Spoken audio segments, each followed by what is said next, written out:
सभी को प्रणाम। सत्य सनातन की जय। ईश्वर की असीम अनुकंपा से, गुरु महाराज के असीम अनुकंपा से हम सभी लोगों को भगवत चर्चा करने का परम सौभाग्य प्राप्त हो रहा है। गुरु की कृपा से हम सभी लोग लंका काट के उस आध्यात्मिक पहलू का रसास्वादन करेंगे, जिसमें हम देखेंगे कि रावण दरबार में बैठा हुआ है, प्रभु की सेना इस पर आ चुकी है। मंदोदरी उसको समझा भी देती है, लेकिन रावण काल के बस होने से समझ नहीं पाता। इधर उसके जो रावण के चापलूस मंत्रीगण हैं, उसको रावण को और चढ़ाते बढ़ाते हैं, उसकी बड़ाई करते हैं। तो उनका जो एक बेटा और है रावण का, जिसका नाम है प्रहस्त, वो वहाँ मंत्री भी है रावण के दरबार में। वो हाथ जोड़ करके विनती करके कहता है कि ये सब आपके चापलूस मंत्री जो आप कह रहे हैं वो सही नहीं है, मेरी बात सुनिए। वो रावण को सचेत करता है, कहता है कि एक बंदर आया था, आप इतनी बड़ाई कर रहे हैं तो एक बंदर आया था, और एक बंदर ने आपके पुत्र अक्षय कुमार को मार दिया, कितने राक्षसों को मार दिया, पूरी अशोक वाटिका को उजाड़ दी और लंका नगरी को जला दिया उसने। जब एक बानर ने ऐसा किया तो आप समझें कि आपको ये समाचार मिल चुका है कि हनुमान की तरह न मालूम कितने वहां पे, हनुमान तो एक छोटा सा योद्धा उसमें है, उसकी तरह पता नहीं कितने योद्धा उसमें है। क्या हम सभी लोग जीत पाएंगे? आप जिसको ये समझ रहे हैं कि ये तो साधारण इंसान नहीं है, वो स्वयं ब्रह्मांड के नियंता है, ब्रह्मांड के स्वामी है, ब्रह्मांड के मालिक है, और वही हम सभी को इस चराचर जगत में व्याप्त हैं। चराचर को वही चलाने वाले हैं। इन सारी बातों को समझाता है। प्रहस्त आगे कहता है कि उनसे शत्रुता मत कीजिए, उनके चरणों पे अर्पित हो जाइए, वो आपकी जानकी जी को लौटा दीजिए, वो आपके सारे जो भी आपने गलतियां की उसको क्षमा कर देंगे और हम सभी लोग ठीक ठाक हो जाएंगे। रावण क्रोधित हो जाता है, रावण नहीं मानता, कहता है मूर्ख, ऐसी बुद्धि तुझे किसने सिखाई है? लगता है तू भी शत्रु से जाकर के मिल गया है। तब पिता की अत्यंत कठोर बाणी सुन प्रहस्त अब समझ जाता है कि ये भी काल के बस हो गए हैं, कोई कुछ समझा नहीं सकता। वो घर को चला जाता है। संध्या का समय जानकर रावण अपने बीसों भुजाओं को देखता है और देखते हुए घर को पहुंचता है। इधर प्रभु श्री राम, अब इधर देखिए जो दूसरी जो व्यवस्थाएं बन रही है। इधर प्रभु श्री राम सुबेर पर्वत पर सेना से बैठे हुए हैं। लक्ष्मण जी क्या करते हैं कि कोमल पत्तियां और डालियां मंगवाते हैं, उनको उसका बिस्तर लगाते हैं। बिस्तर लगा करके प्रभु श्री राम उस पे आसन से बैठते हैं और उनके चारों सभी लोग बैठते हैं। यही विधि कृपा रूप गुण धाम राम आशीन, धन्य ते नर यही ध्यान दे, रहत सदा लयलीन। इस प्रकार से करुणा, शील और गुणों के धाम प्रभु श्री राम आसीन हो जाते हैं। वे नर धन्य हैं जो इस ध्यान में सर्वदा लवलीन रहते हैं।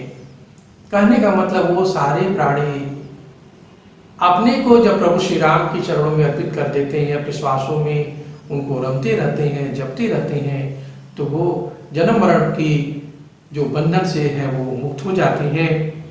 अब इधर प्रभु श्री राम विभीषण से कहते हैं, ये विभीषण, अब तुम ये बताओ, जो दक्षिण दिशा की तरफ से ऐसे लग रहा है जैसे बादल उमड़ रहे हैं, बहुत ही प्रकाश सा आ रहा है। तो विभीषण कहते हैं यह बिजली व बादल नहीं है प्रभु, यह लंका के ऊपर एक सुंदर मकान है, जहां रावण का अखाड़ा है। रावण के सिर पर जो मेघ सदृश छत्र शोभित है, वही बादलों की काली घटा है। मंदोदरी के कर्णफूल चमकते हैं, वही मानो बिजली की चमक हो रही है। तब रावण का अभिमान, अब प्रभु एक लीला यहाँ पे करते हैं, कौतुक करते हैं। क्या कौतुक करते हैं? अब रावण का यह सब अभिमान का प्रतीक प्रतीक समझ करके प्रभु मुस्कुराते हैं और एक बाण छोड़ते हैं। वो बाण क्या करता है कि वो बाण रावण का छत्र, मुकुट व मंदोदरी के कर्णपुट को काट देता है और सबके देखते ही देखते वो पृथ्वी पर सब लोग गिर भी जाते हैं और यह भेद कोई जान भी नहीं पाता और बाण पुनः श्री राम के तर्कस में आकर के फिर से लौट जाता है। सभी आश्चर्यचकित होते हैं कि अरे ये क्या हो गया कि ना आंधी आया ना तूफान आया, मुकुट भी गिर गया, मंदोदरी का कर्णफूल भी गिर गया, पूरा दरबार हिल गया, ये सब कैसे हुआ। सभा सहित रावण व मंदोदरी के हृदय में भय युक्त शंका व्याप्त हो जाती है। सभी डर जाते हैं। नेत्रों में, अब पत्नी तो पत्नी होती है, नेत्रों में जल भर करके मंदोदरी पुनः रावण से प्रार्थना करती है, विश्वरूप रघुवंश मणि करहु बचन विश्वासु, लोक कल्पना वेद कर अंग अंग प्रतिजासु। कहते हैं कि स्वामी वे रघुवंश मणि विश्व रूप हैं। लोक में व वेदों में कहा है उनके अंग प्रत्यंग में सब लोकों की कल्पना है। वे घटघटवासी हैं, सभी चराचर प्राणियों के वही स्वामी हैं। अहंकार शिवजी, वो समझाती है रावण को, कह रही है कि देखिए अहंकार शिवजी, बुद्धि ब्रह्मा जी, मन चंद्रमा और चित्त महत तत्व है। ऐसा विचार कर प्रभु से बैर छोड़ उनके चरणों के शरणागत हो जाइए, जिससे कि आप बचे और मेरा सुभाग बना रहे। लेकिन अभिमानी रावण मंदोदरी की बातों को ध्यान नहीं देता, उसकी बातों हवा में उड़ा देता है। कहता है कि हे, औरतों का तो स्वभाव ही होता है कि तू मोहग्रस्त हो गई है और तुम लोग का स्वभाव ही तो डर का स्वभाव है। चिंता मत कर, मेरा कोई कुछ भी नहीं बिगाड़ सकता। अब इधर प्रातः काल होते से प्रभु श्री राम जब उठते हैं और मंत्रियों से मंत्रणा करते हैं, तब जामवंत जी उनके चरणों में सिर नवाकर करते हैं, क्योंकि बहुत बुद्धिमान भी थे, बुजुर्ग भी थे, उनका सभी सम्मान भी करते थे। तो जामवंत जी बोलते हैं कि प्रभु एक बार ऐसा फिर हम लोग विचार करते हैं कि एक बार रावण को और मौका देते हैं। तो होता है कि कौन जाएगा, तब होता है ये आगे बात आती है कि युवराज अंगद को रावण के पास भेजा जाए। अंगद बहुत बुद्धिमान थे, बलशाली भी थे और स्वयं राजा बाली के पुत्र थे, इसलिए यह सम्मान उनको दिया गया और अंगद को पुनः रावण के दरबार में भेजा जाता है। नीक मंत्र सबु के मन माना, अंगद सन कह कृपा निधाना, बाली तनय बुद्धि बल गुण धामा, लंका जाऊ तात मन मम कामा। यह बात सबको अच्छी लगती है। प्रभु कहते हैं, हे बाली पुत्र अंगद, तुम सब गुणों के धाम हो, इससे तुम ही लंका को जाओ। अब अंगद अपना सौभाग्य समझते हैं, लेकिन प्रभु से कहते हैं, प्रभु आपकी कृपा होगी तो ऐसा संसार में कौन सा काम नहीं है जो हम लोग नहीं कर सकते। और अब अंगद लंका की ओर देखिए अब चल देते हैं। बड़ा ही रोचक प्रसंग आता है। अब हम सभी हम पूरे देश में उन सभी कथावाचक बंधु से ये कहना चाहेंगे कि हमारे देश में जो प्रभु श्री राम की शौर्य गाथा है उसको बार बार बच्चों को बताएंगे। देखिए किस प्रकार से मर्यादा को बचाते हुए, समझाते हुए समाज को एक दिशा दिया है, उस बारे में जरूर आप बताएं। अब आगे कथा इस प्रकार से बढ़ती है कि लंका में प्रवेश करते ही रावण का बेटा जो वहां खेल रहा था उससे भेंट हो जाती है। अब दोनों युवक हैं। अब रावण का बेटा तो रावण का ही बेटा है अब वो पूछता है तुम कौन हो, तो कहता है कि अंगद जी कहते हैं कि मैं तुम्हारे पिता से मिलने आया हूँ। मतलब क्यों मिलने आए हो, कैसे मिलने आए हो।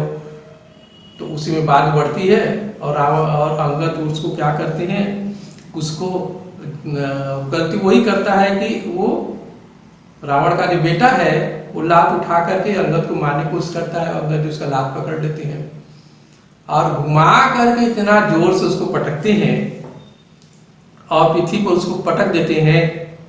अब ये अभी देख करके जो राक्षस होते हैं उनमें खलबली मच जाती है और मारे डर के सब भाग जाते हैं। अब भाग करके वो रावण के पास पहुंचते हैं। अब इधर अंगद भी क्या करते हैं कि प्रभु के कहते हैं कि ठीक है आज तो रावण को सबक मैं सिखाता हूँ, यदि ये नहीं मानता है तो। तब अंगद प्रभु के चरणों का ध्यान करते हुए रावण की सभा में प्रवेश करते हैं।